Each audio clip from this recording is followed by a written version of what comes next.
ਸਤਿ ਸ਼੍ਰੀ ਅਕਾਲ। ਤੁਸੀਂ ਦੇਖ ਰਹੇ ਹੋ ਵਰਡ ਮੀਡੀਆ USA। ਪ੍ਰੋਗਰਾਮ ਅਦਬੀ ਸਾਂਝ ਦਾ ਨਵਾਂ ਅੰਕ ਲੈ ਕੇ ਤੁਹਾਡਾ ਮੇਜ਼ਬਾਨ ਹਰਮੇਲਪ੍ਰੀਤ ਹਾਜ਼ਰ ਹੈ।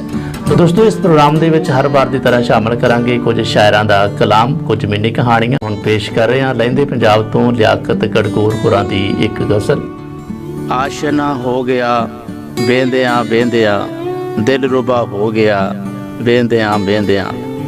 ਆਸ਼ਨਾ ਹੋ ਗਿਆ ਵੇਂਦਿਆਂ ਵੇਂਦਿਆਂ, ਦਿਲ ਰੁਬਾ ਹੋ ਗਿਆ ਵੇਂਦਿਆਂ ਵੇਂਦਿਆਂ।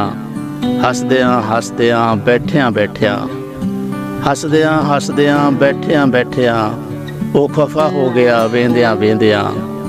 ਹੱਸਦਿਆਂ ਹੱਸਦਿਆਂ ਬੈਠਿਆਂ ਬੈਠਿਆਂ, ਉਹ ਖਫਾ ਹੋ ਗਿਆ ਵੇਂਦਿਆਂ ਵੇਂਦਿਆਂ। ਮੇਰਾ ਜਿਉਣ ਸੀ ਸੋਹਣਾ ਬਹਿਸ਼ਤਾਂ ਤੋਂ ਵੀ, ਮੇਰਾ ਜਿਉਣ ਸੀ ਸੋਹਣਾ ਬਹਿਸ਼ਤਾਂ ਤੋਂ ਵੀ, ਹੁਣ ਸਜ਼ਾ ਹੋ ਗਿਆ ਵੇਂਦਿਆਂ ਵੇਂਦਿਆਂ। ਜੋ ਨਾ ਸੁਣਿਆ ਕਦੀ, ਜੋ ਨਾ ਹੋਇਆ ਕਦੇ, ਜੋ ਨਾ ਸੁਣਿਆ ਕਦੀ, ਜੋ ਨਾ ਹੋਇਆ ਕਦੇ, ਕਿਉਂ ਰਵਾ ਹੋ ਗਿਆ ਵੇਂਦਿਆਂ ਵੇਂਦਿਆਂ।